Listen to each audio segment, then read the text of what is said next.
The nation's first due companies are responsible for the beginning stages of any hazardous material emergency, whether it at a residence, at a chemical facility, on a roadway, at an airport or sea, or on a railroad.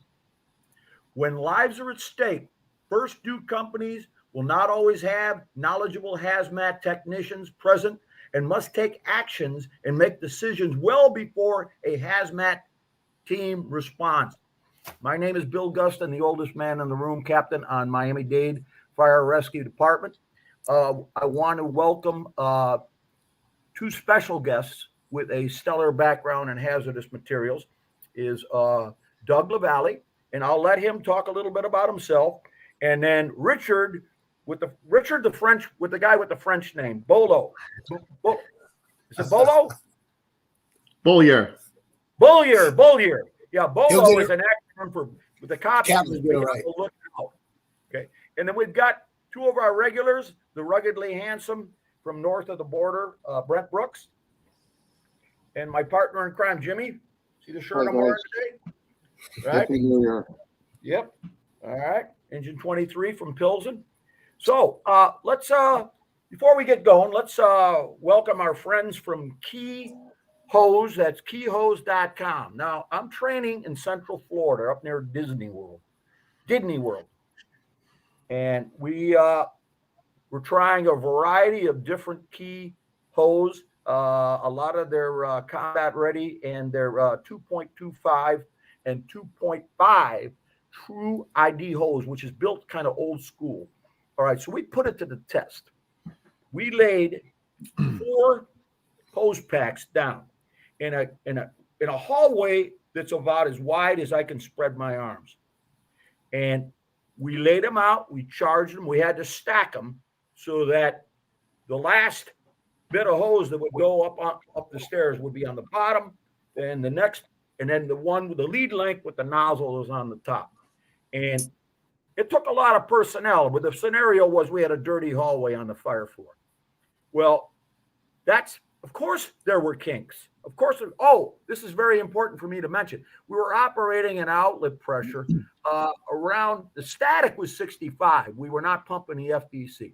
And this hose, with all of those difficult conditions, still was impressive. And we ended up when we were flowing 1.25 inches in honor of you, Jimmy, from Chicago, 1.25 inches pipe. So kudos to Key Hose and my dear friends there from Key, Mark Lighthill and Dave Hibben, who was also was on Engine 10 in Chicago or New York City.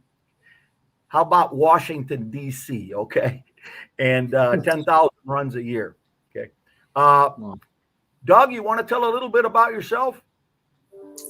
Absolutely. Hey, good afternoon, everyone, and hope everybody's doing good. Happy New Year. Again, my name is Doug LaValle. I came from Fort Lauderdale, born in Detroit, Fort Lauderdale for 30 years. I was one of the officers there in charge of the HazMat team. I started on the HazMat team about 83 up until I retired. And then I took on a job with Seminole Tribe Fire Rescue as a division chief of operations. And I've been there for the last 12 years. And I do some consultant work for a company that I'm co-founder of, Emergency Management Technologies. We do a lot of we do military work. We do government agencies, emergency management, fire, police, and industry. A lot of maintenance training for industry. It's a lot of fun. I love getting out on the road, and but I'm still a full-time firefighter with going on my 43rd year right now. So still love what I do, and hazardous materials has been a big part of my life in reference to just understanding it, learning it, and been very excited about it for the last 4 decades. Well, Richard, I'll have you describe or introduce yourself, but his article appears, Hazmat Safety, Understanding the Behavior of Gases. Mm-hmm. And it just, those first few paragraphs really resonated with me. What was your motivation, Richard, for writing this article, which is absolutely spot on, and it is a Thank you. Beautiful cliff note overview of gases, which ones are toxic, which ones are in shipment considered not toxic, and then but are entirely toxic. Mhm. And it's a great summation of what a fire company officer needs to know about gases. So go ahead, Richard. Richard Beaulieu. I've been on the Cranston, Rhode Island Fire Department since 2008. HazMat technician since 2006, and I coordinate all of the HazMat training for the Cranston Fire Department. I've been teaching the last 5 or 6 recruit academies, all their HazMat technician and operations training, as well as helping the HazMat chief deliver all the recertification training to our technicians. We're fortunate enough that since we started making it mandatory in the academy, that we have 131 HazMat techs on the job. Great. What's your hazmat tech? What's your hazmat tech hours, if you don't mind me asking? Right now, we're following the state of Rhode Island. We're still doing 160 hours for hazmat technician basic training. Ops is still the 3 days, 24 to 32 hours. Same as yeah. So, I mean, my motivation was that most fire departments do not have a fully functioning hazmat team. And it's critical to understand chemical and physical properties when you're the first one on the scene and you've got to make critical decisions right now. So, you know, everyone always thinks about hazmat as you got to be really slow, you got to slow down. But it's not like that for first due companies when there's lives to be saved or there's public protective actions like evacuations and shelter in place that need to happen right now. That's so true. When you arrive on scene, that first in officer should be able to recognize, identify the chemical just by container shape, sizes, understand the 9 classes. You know, there's hundreds of millions of chemicals, but they all fall in 9 classes. So find out what class they fall into. And then it's a solid, liquid, or a gas. I mean, these are very simple. Staging, 75 for a solid, 150 for a liquid, 300 for a gas. That's what we tried to input into the training for our company officers. Just some basic, quick understanding of what they see, what they got, recognize it, using some simple, again, using the apps on the phone. Whether it's Wiser or just the ERG, recognizing the chemical, and then, you know, getting into the NIOSH pocket guide. That's good stuff too. We do talk about that. You just want to know whether it's lighter than air, heavier than air, right? Yep. Yeah, those apps are great. I have a whole folder of all those apps on my phone. I use them all the time. And fellas, any article you see on hazardous materials, or to a great extent, technical rescue in fire engineering, is not intended for the tech, for the specialist. It's included for the rank and file street fire officer and firefighter.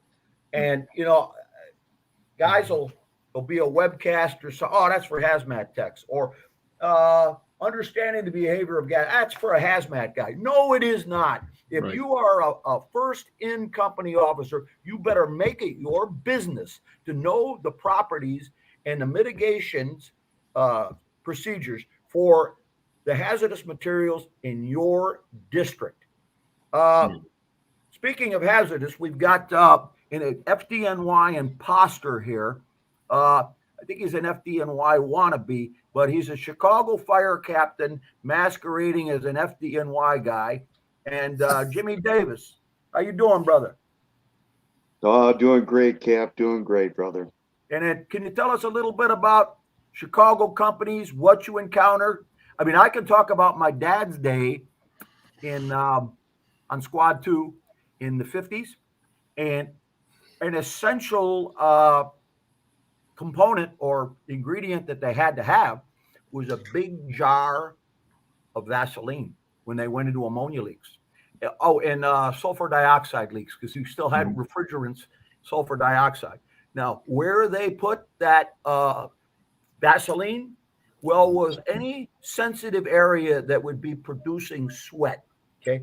And if you didn't do that, it would be very uncomfortable later. You definitely wouldn't be riding a horse for about the next 2 weeks, if you know what I mean. So, Jimmy, what do you got for us, brother? Yeah, Cap, with us, in Chicago, they run two hazmat rigs, a north and a south side. They remain very, very active and busy. And of course, each squad company, these guys are also trained at a higher level of hazmat. These guys are techs and beyonds. And then there are some sister engines and truck companies for additional manpower. You know who was really good on CFD, and probably some of the listeners would know, and I call him the godfather for hazmat within our department, was John Eversole. John I Eversole, know him well, my brother. he took us from the very beginning, the simple inception of hazmat, and brought us to where we are today. And that process is still moving forward. I had the pleasure to meet him and do a couple classes with him. I tell you, he would be the guy I would have on my speed dial. Mhm. But when we talk about our company officers, they are trained. Most of them are trained at the hazmat tech level. And something that's really cool, and I thought about this, how our hazmat rigs are set up, offense and defensive. Well, the driver side and all the compartments, if you split it right down the middle, D for driver is all things needed for defensive actions. And then on the officer side, you had all your hazmat stuff ready to go for offensive operations.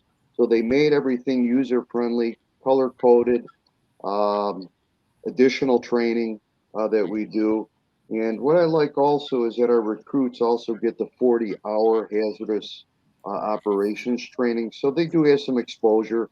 They do realize the importance of knowing this stuff too. So yeah, I'm very proud of what our department's doing now, and what we'll be capable with emerging technology in the future. Well, Jimmy, let me ask you. You're captain of Engine 43, very active company. A lot of large, multiple story, multiple family dwellings, most with no standpipes and very complicated stretches. But in your still district, what type of hazardous materials might you encounter? Knowing your district key part, what we find commonly is the outside or the inside gas leak or smell of natural gas. Very common call. I'm sure that's commonplace for the entire United States. Yep. And then the other one we would also get frequency, if we can include this into that, is carbon monoxide investigations. Yep. And what I like about what we do is they send our companies, but we determine if we need to escalate it or, determine if this is a true hazardous materials incident, then we call out the pros. But those are the two of the most common in ours. In the gas, like yesterday I worked, gas leaks. You can expect that, and then at 2:30 in the morning, carbon monoxide detector going on. Yeah. Jimmy, we're all well aware of the explosion in Fort Worth, Texas. I cannot believe that was survivable. So I'm on a, well, you're on it too. Peter McBride talked about one of your people, Brent, north of Peter McBride, talked about how they had a significant incident, and the gas company shows up, and they attempt to take the offending or suspected gas meters and run with them. Same thing happened to my department in 1973. We had a garden apartment complex, partially occupied, partially under construction. The under construction portion, they had a gas leak and an explosion, and it resulted in a fatality. And these dirty dogs from the gas company show up, and before we knew it, because we were focused on the fire, the gas meters were gone.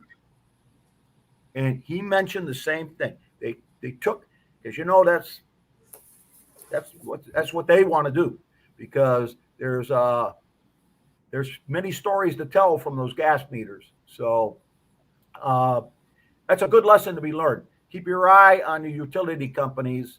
They may be complicit in causing the fire. I mean, not intentionally, but due to their, I don't want to say negligence, maybe lack of attention. Brent, from Yes, North sir. Dakota, what is the weather like? And don't be telling me Celsius, brother. I don't want to hear no Celsius, man. It's actually, I think Chicago's getting it worse than us today. So it's just a normal day up here. Yeah. I'm going to tell you Celsius. So I think it's +9. What would that be? Are we +9 today? I don't know. We're at 0. How's that? We're at 0. Okay, that's freezing. It's at freezing. Yeah, that's freezing. Okay. All right. So I got to bundle up.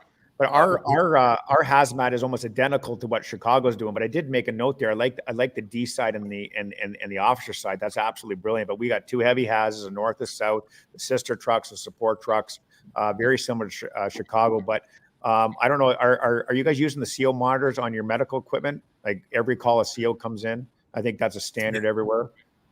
Yes. We're bringing that in as well. Usually the medics have that little standalone, small, simple device. And you guys have the computer labs. And it's actually paid off on several occasions. There's multiple occasions we go into this high rise and they have the computer labs and they have the gas and we're talking and our voices go deep, and we think it's funny, but there's something going on. Our job has changed as far as hazmat goes, and we all have to learn it. It's not just the haztechs. Brett, I was mentioning to Richard, and it's something that just kind of rubs me the wrong way, is when we have these specialty companies, hazmat, technical rescue, there's this mentality amongst company officers, oh, that's one less thing I have to worry about. Hell no. I had a guy email me about a vertical stretch. What would be the fastest way to get a hose line up to 1 3/4 hose line up in the 5th floor of a multiple dwelling? I said, well, it depends on conditions. Can the apparatus reach the base of the building? Yeah, it can. Okay. Is it a center hallway building? Yeah, it is. Stairways on either side? Yeah. Are there windows in the stairway or in the hallway to illuminate the hallway? Can you open the windows? Well, it's a no-brainer. You're going to take a rope, you're going to throw it down. And the guy says, rope? Oh, no. The only units on my department that have rope are the technical rescue companies. You got to be kidding me, man. What the hell? Yeah, I'm surprised they don't even have a RIT bag, right? They need to have a RIT bag on those engine companies. You damn straight. Hey. Yeah. And that's every year we find somebody trapped either in a bathroom window where we can't get them out because it's too small and too high, or burglar bars. And if we've got the RIT pack, get it over there and put the mask on that person. And we had an ammonia leak in my district, and it's highly commercial, industrial. And there was one house, and there's one family. And we ran in there, and with the intention, Doug, that we were going to shelter in place.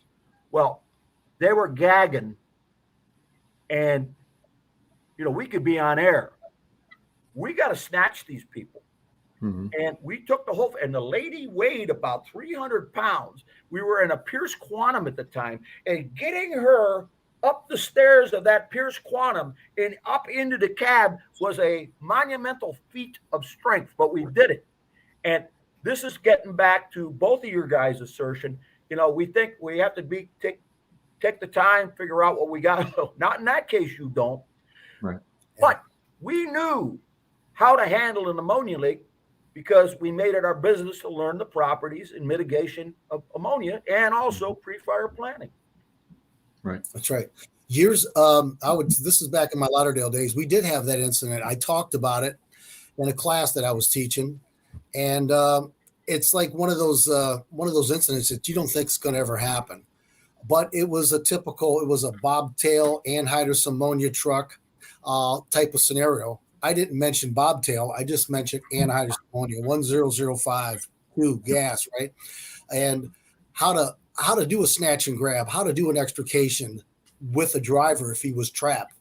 And lo and behold, about 3 weeks later, that incident occurred.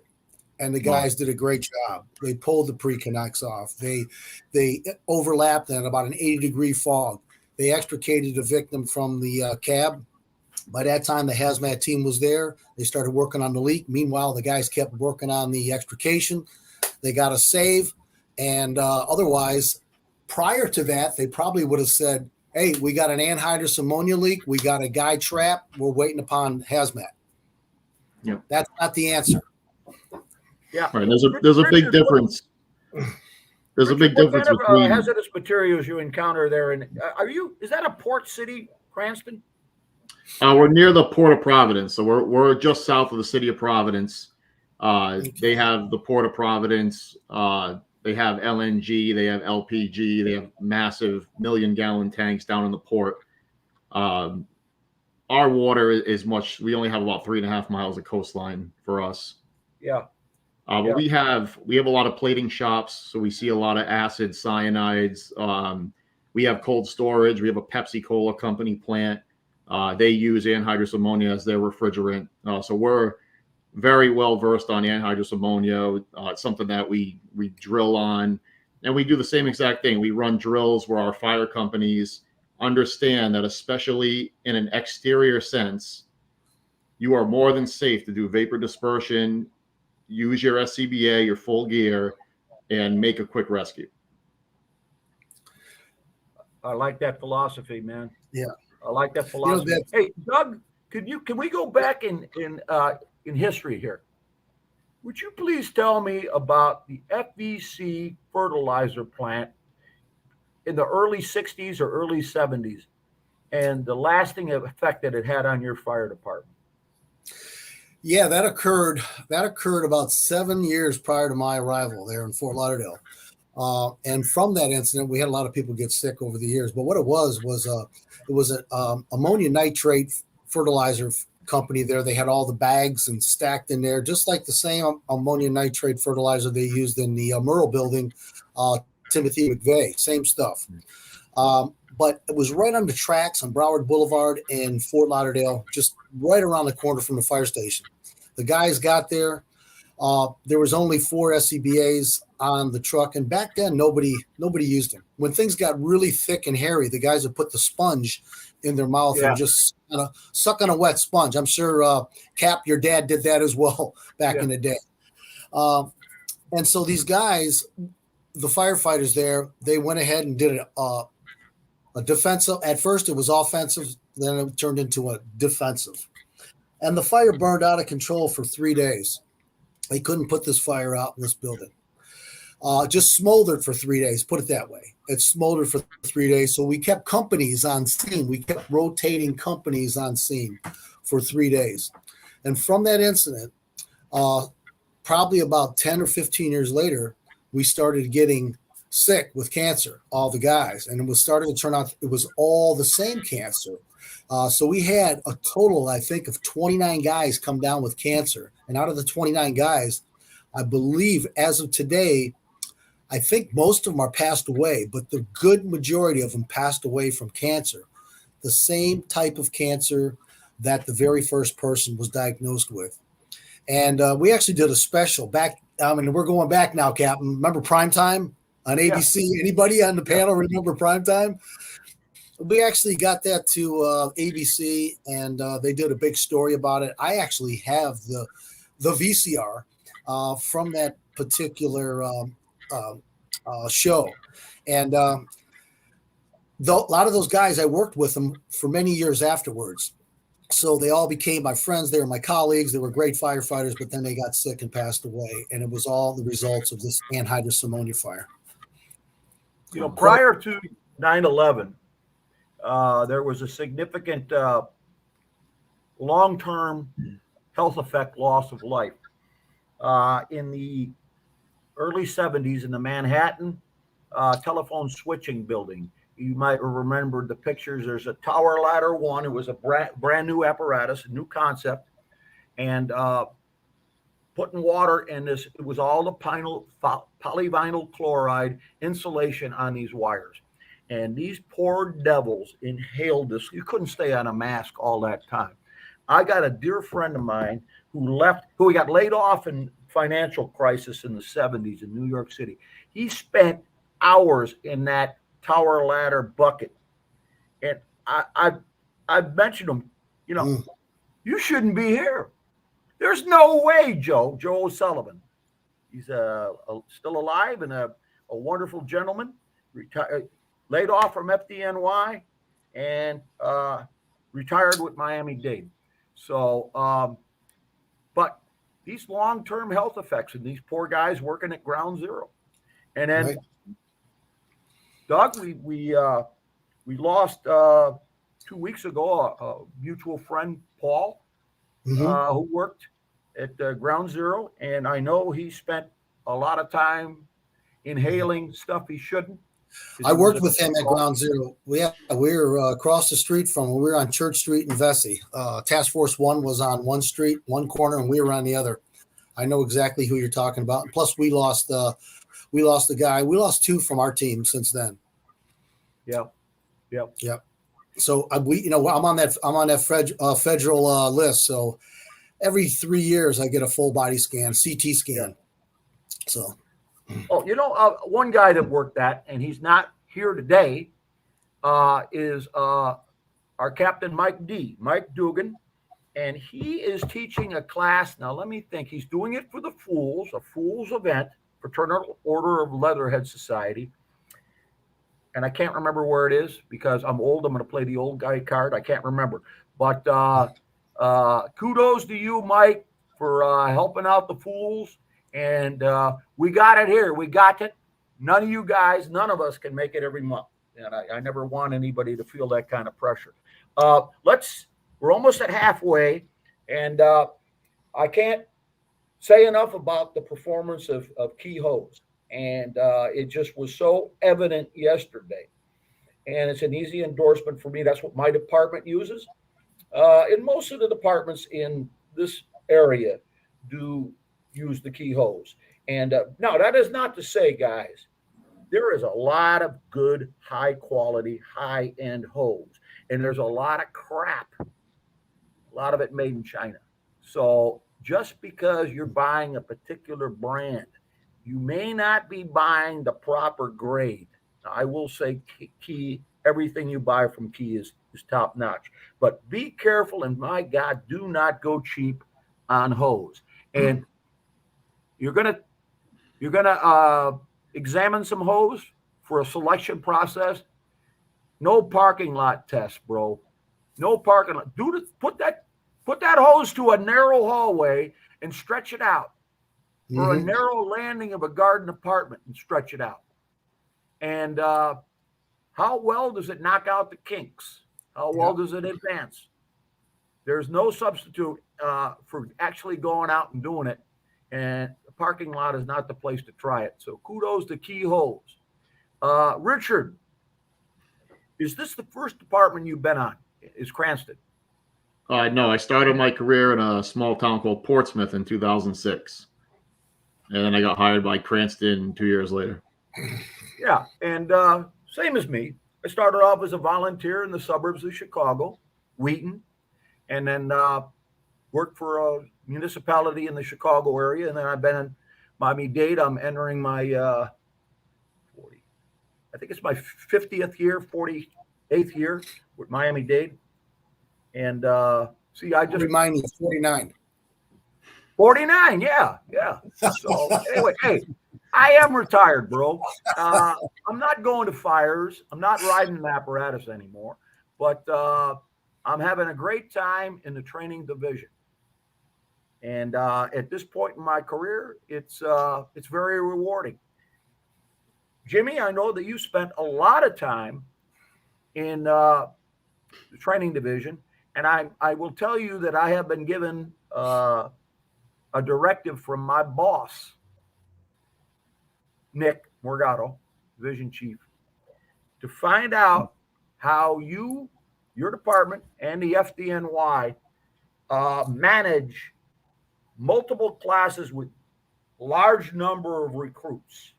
So we're not going to talk about it now, but I'm going to be reaching out, asking you, and I'll be asking Chief Lieb, Frank Lieb, who will be speaking here at this conference on tomorrow, Chief Lieb. And he's here right now. And I'm sure he's enjoying the nice sunshine. I don't know what it's like in New York City, but it's a little cool, but it's very sun. Now, yesterday, storms went through, and there were tornadoes. But today, the cold front went through, and it's nice and clear. But we're not operating today. We were operating yesterday. So, Richard, you are also a technical rescue technician. Is that correct? Me, no. My technical rescue training is back in my academy, where we did ropes. I was a rope technician for a long time. I understand the concepts behind it, but for the most part, I've been focusing on hazmat my whole career. Okay, and you're on a squad company, right? I'm on actually a medical unit. Uh-huh. Yeah, I read your bio here. So we're a fire-based young guy. You got EMS. a strong background, brother. Thank you, sir. Yeah. Yeah. See, the rest of us old guys, we're looking to you guys, and guys like you. It's because of guys like you that I believe the future of the fire service is in very good hands, because we got a lot of young people. I see them at this conference right here that have their head and their heart in the job, are students of the fire service, they're into the job. And I think when we talk about the younger generation and some of their limitations, if you will, I think we're painting with a very broad brush, because the young people that I see, I just had the recruits last week. Those young people, and I told them this, you are better trained, better skilled, and better shape than I was at my point in the career. And they're just getting out of the academy. So, I'm really proud of that. And Jimmy, I know that you still have a part in recruit training, and you have a big part in officer development. And I have a part in our officer development. And that's the kind of stuff that brings me great joy and pride at this point in my career. So, Brent. Yes, sir. Month, you have a stellar idea. If you and Jimmy are willing to discuss this, and would you give us a little tease? Well, we were talking, and Jimmy and I talk every week, and we kind of throw these ideas out there, kind of fact check stuff. And we kind of have this algorithm now for high rise, and Jimmy calls them tripwires. And we know as you make your way through a high rise, the tripwires that you're going to face, the FDC is going to fail, or can't make entry, or the elevators fail. The list goes on and on. These are predictable. Because they're predictable, we can prevent them, but we can forecast what each crew assignment is going to be because of our history with these buildings. So I'm excited, and I believe now that I'm a chief and I'm sending firefighters into these buildings, it's the same pattern every single time. And if we call an audible, it's the same audible every time, because we know the tripwire, and that's Jimmy's word, tripwire. That happens at almost every high-rise fire. So these fires are becoming more predictable because of the research that we're doing on them. Well, I would like to see that. And I fully agree that there seems to be the same. It's like the NIOSH 5 that results in firefighter line of duty deaths. The same pattern, and the good fire officers are the ones that can see that we're going down the wrong road here. We're starting to slippery slope, and we got to stop what we're doing. Quit doing the wrong thing for too long, and let's change the game plan. And the game plan, how it's changed, is we've been able to add timings. How long does it take to hook up to the FDC? How long does it take, to get up to your fire floor? How long does it take to get the RIT team into play? And we now know that after 18 minutes, if you don't have a knockdown of that fire in a high rise, you're in big trouble and things start to go south real fast. So because of that, we actually have a benchmark. You got to beat the 12-minute FTC and wet test. You got to be up there and water flowing within 18 minutes, because if you don't, things are going bad. Occupants start making their behavior. They start changing. They hear the alarm. They smell smoke. It's that 18-minute mark. We know Twin Parks fire in New York City, what just happened in Chicago, what's been happening in Toronto. We have the timings. We never had timings before. We do now. Yeah. Okay. Well, we're going to hit it next month. Richard, you are on a medic unit. That's an ambulance. Yes. Okay. But in most of this state, we call our ambulances the box, if you will, a rescue, because they're way more than an ambulance. Now, on your department, how do they deploy the ambulance crews on fires? So our SOP right now is the first due rescue establishes a medical sector. Unless somebody needs to be treated and transported right away, we get there, somebody's burned, someone has smoke inhalation.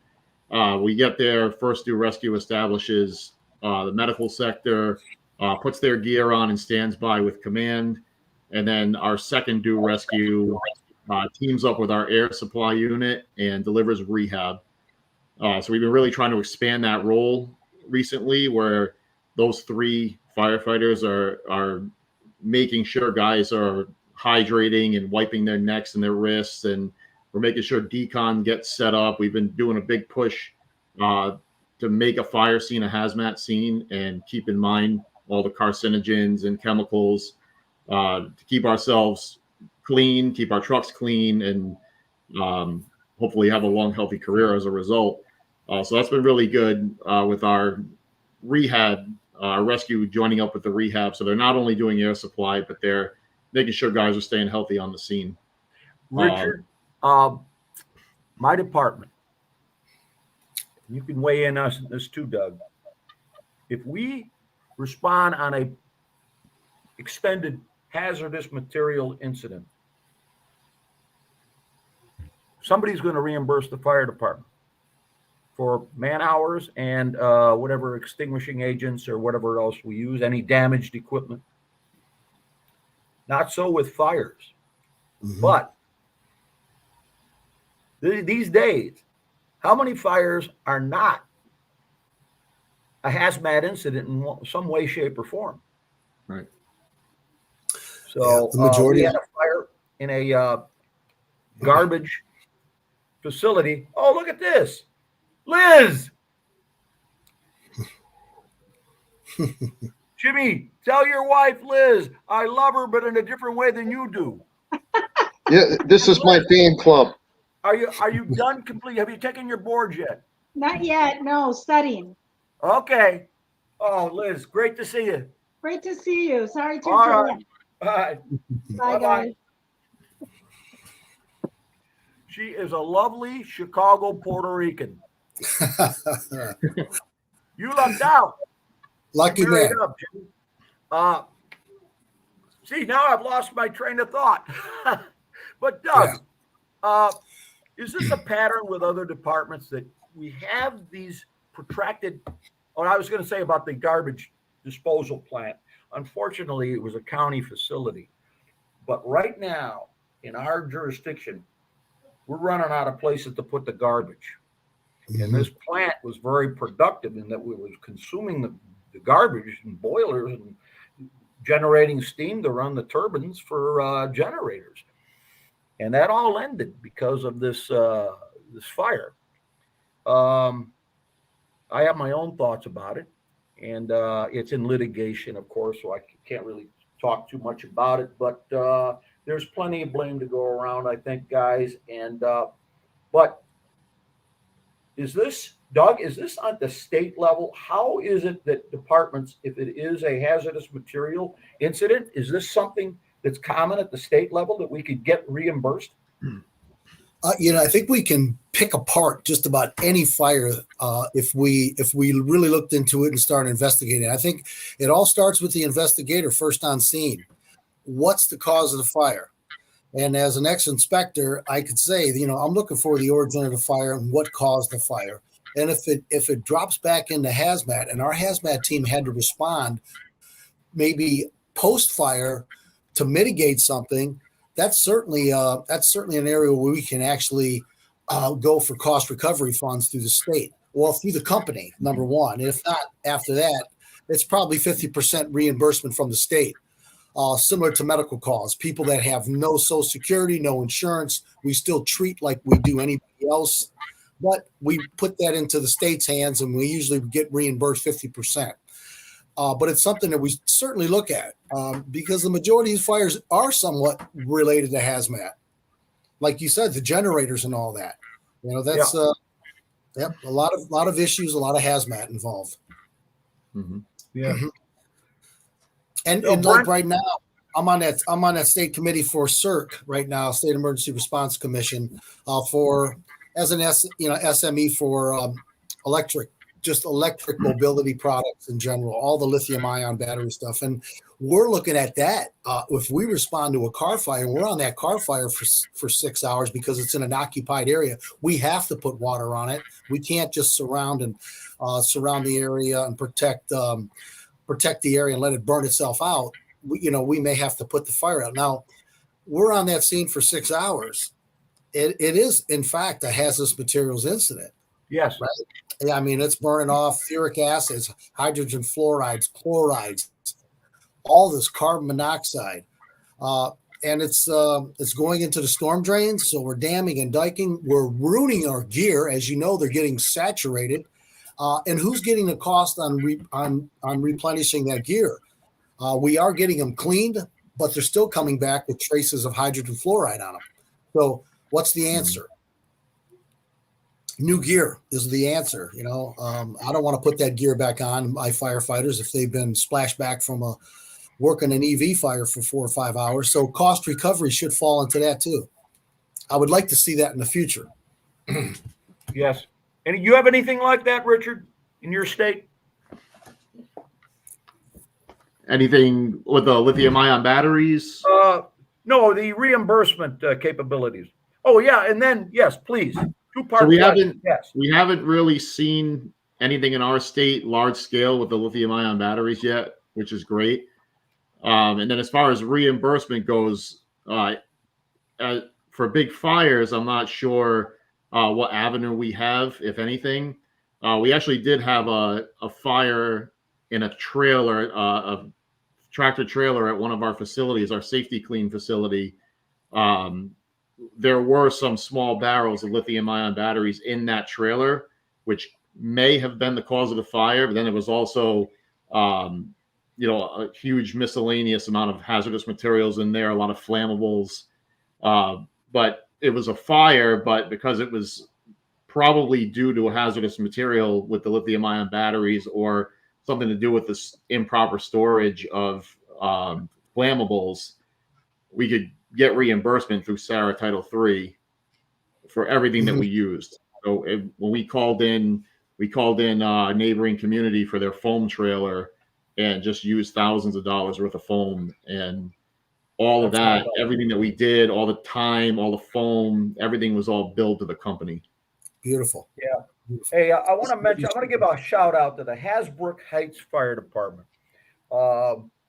And a young man who is the chief of that department, his last name is Greco.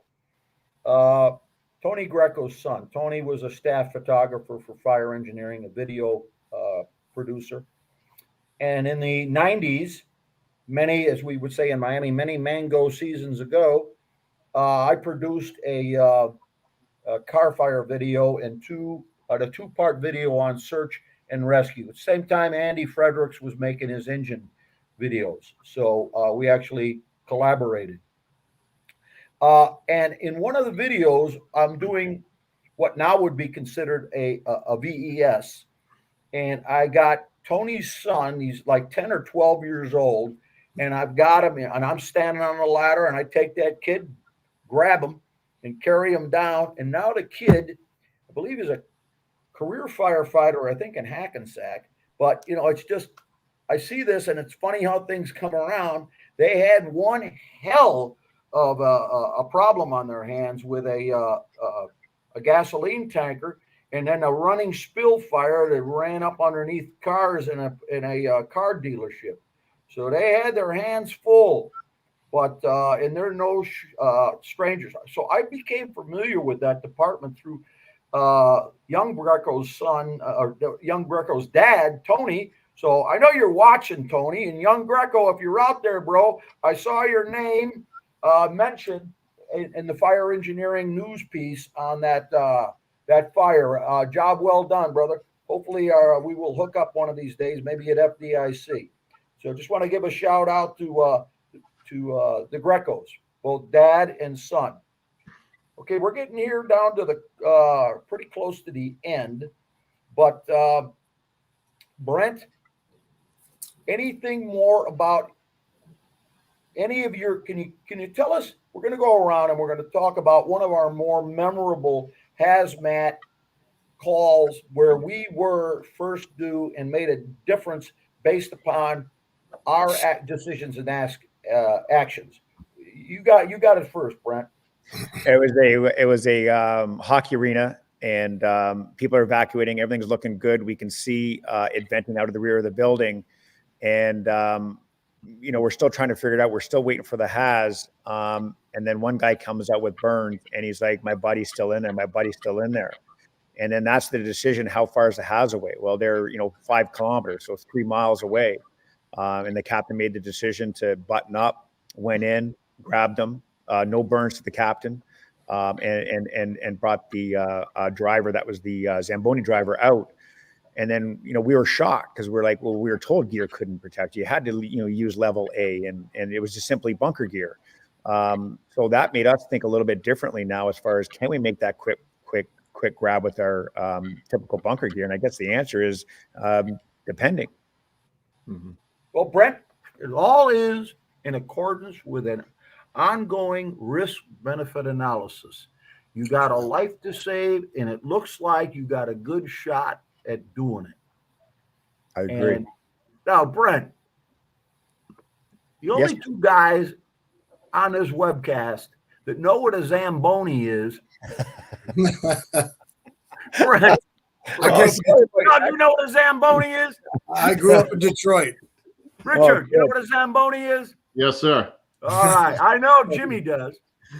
So this was an ammonia leak as a result of the refrigerant for the rink? It was, and the Zamboni driver actually hit the unit, and that's what caused the leak. And he was overcome and fell off the machine. His buddy, he's the one that brings all the nets in. He came running through it. He's the one that got burnt, and he's the one that told us, "Hey, my buddy's inside." And when he fell off, that's when the captain was able to go in and grab him. Jeez. Now, these were caustic burns from the ammonium hydroxide mixing with the moisture in your lungs and mouth and nose? Yeah, the driver was in pretty rough shape, and the assistant had it on any skin that was exposed to his hands and face and ears. I probably needed a big jar of Vaseline. You should have had it. Yeah. Doug, you're up, brother. I've had the 18-hour anhydrous ammonia calls on the Publix plant in Deerfield. We've ran that call with all 4 hazmat teams in Broward County. But since we're on the topic of first in engine company operations on a hazmat, I think it's rightfully so to do a call that turned into a training message. It was a call that came in early in the morning, right at shift change. It was a smell of gas in a Chinese restaurant that was shut down for the night. The owners got there, smelled gas. The engine company got there, went inside, opened up the back door, front door, brought their monitor in there, started monitoring, canceled us, and said everything's okay. We were already on the island, so we said, let's stop by and see the guys. When you're on a hazmat team, you're isolated. You really don't see a lot of people.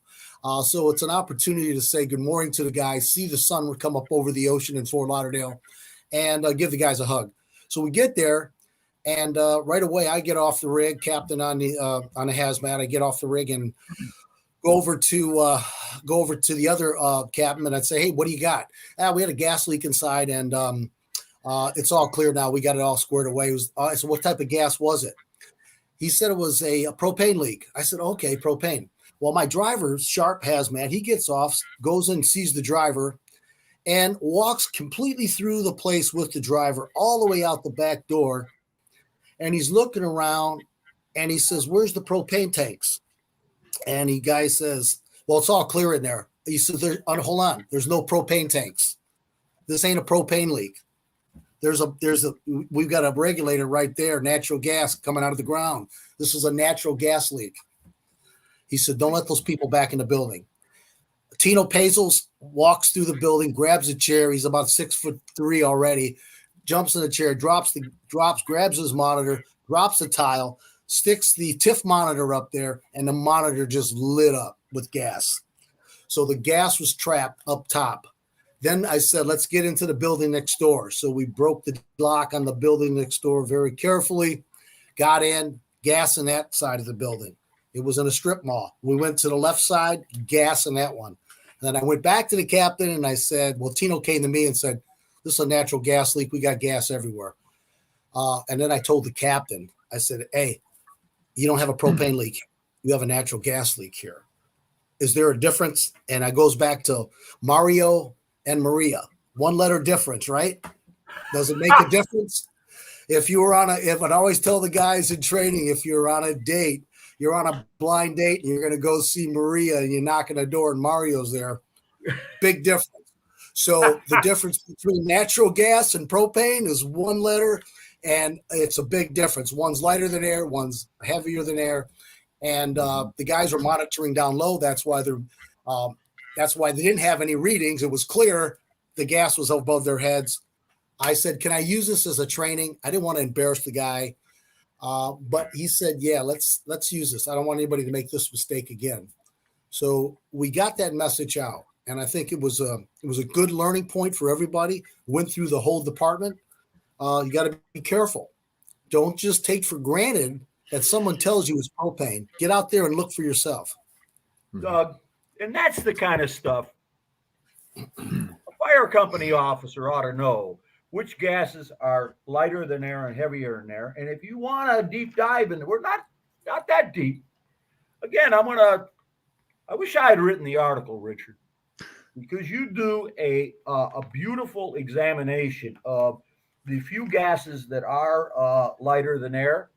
And it's in the November 2023 fire engineering. I don't know if we can get that on fireengineering.com. Mark, I would like to follow up with a link to Richard's stellar article.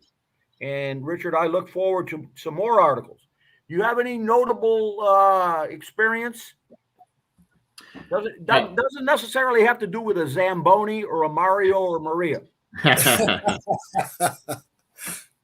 We had a company one time that was disposing of solid materials in a vat, and they ignited the materials because they were incompatible with each other, and the sprinkler system kept it in check from spreading. But this company had a massive litany of hazardous materials on site, and our companies got on scene and they did a quick risk-benefit analysis, and they decided they could go in quickly with an 1 3/4 line and knock the fire down, which is exactly what they did, which stopped a bigger catastrophe, which was excellent.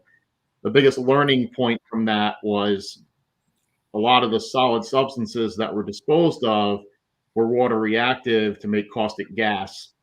And when our guys came out, they started taking off their air, and we had to transport everybody to be evaluated because some guys started feeling sick.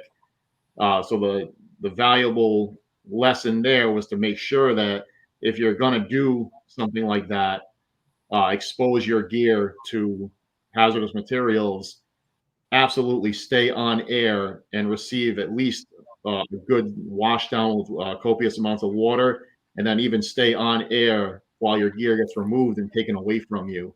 And then the last thing, get to a safe area and take your face piece off. Well, Yeah. it's my turn. I come into one morning, and my company at the time it was Aerial 2 and Engine 7's crew are in the hospital with carbon monoxide poisoning, and they're contemplating putting a couple of them in a hyperbaric chamber. They had a report of an alarm ringing on a warehouse in an industrial area, old school water motor gong, and did not transmit a water flow alarm to a central station like ADT. So these guys pull a lock cylinder, go into the office, enter the warehouse, voluminous warehouse.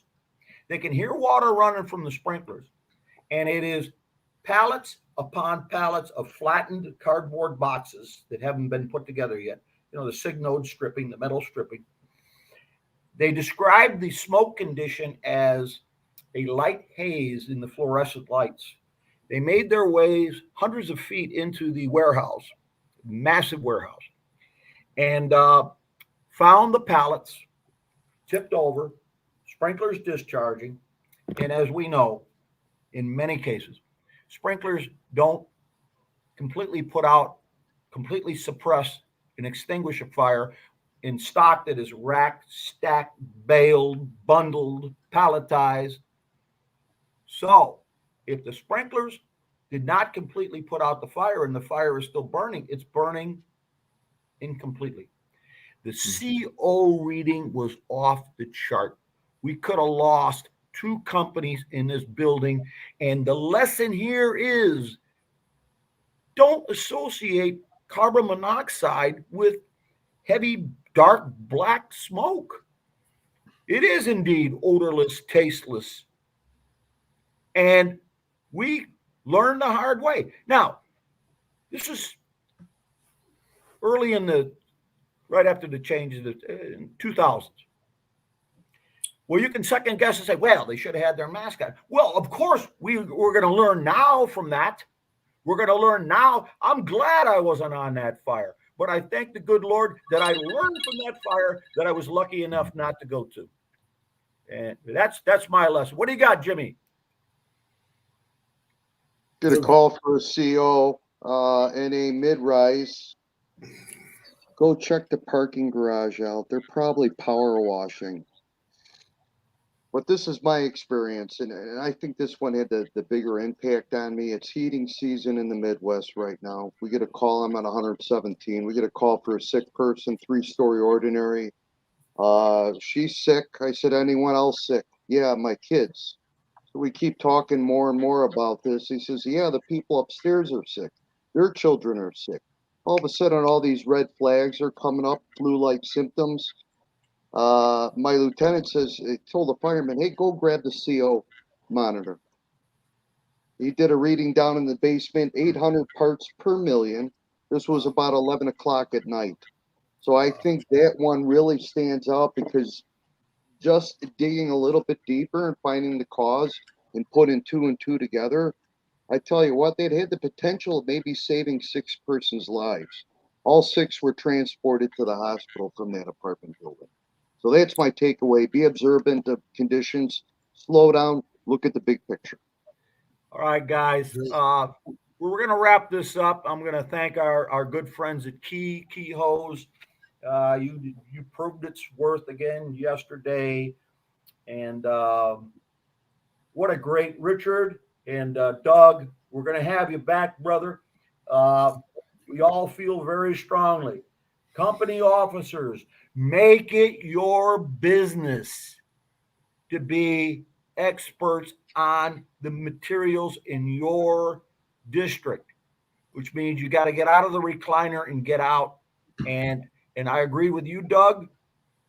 You've taken the time to become a hazmat tech. Okay. Don't waste that talent and that knowledge.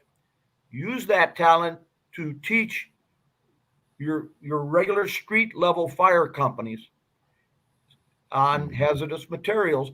But before we do that, we got to be able to motivate all fire officers, firefighters to want to learn these things. to realize that it is their job and that they have to know this information. You cannot, as getting back to the beginning of your article, Richard, you can't wait for the hazmat techs.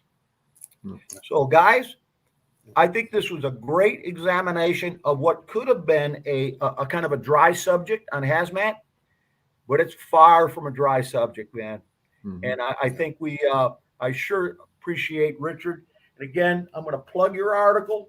And, I'm the technical editor, so I would expect to see more articles like that. Doug, we'll have you back. It sounds good. Hey, and I read that article as well. Chief Gustin brought it to my attention. Very well written. Thank you for the sharing. Thank you, sir. And Doug, I appreciate that field promotion. I only have 2 meatballs on my badge, so I'm a captain. Hey, just one of the things I like to end with is, like I started off, I think I said it offline, is in reference to you talked about motivating the guys, how to motivate them. That motivation is not going to come from a hazmat operation instructor. It's going to come from a hazmat tech instructing hazmat operations. I guarantee you'll see a different group of people leave the class at 4:00 with a lot more knowledge than they had at 8 a.m. Guarantee it. Mm-hmm. Perfectly put. All right, fellas, thank you so much. And I'm here live from Orlando. And for all of our viewers and participants, yeah. Hey, that's easy for me to say. Hey, I have no muscle tone in my lips because I kissed the steering wheel as a volunteer firefighter in 1974, and I smashed into a utility pole with a little blue light on my roof.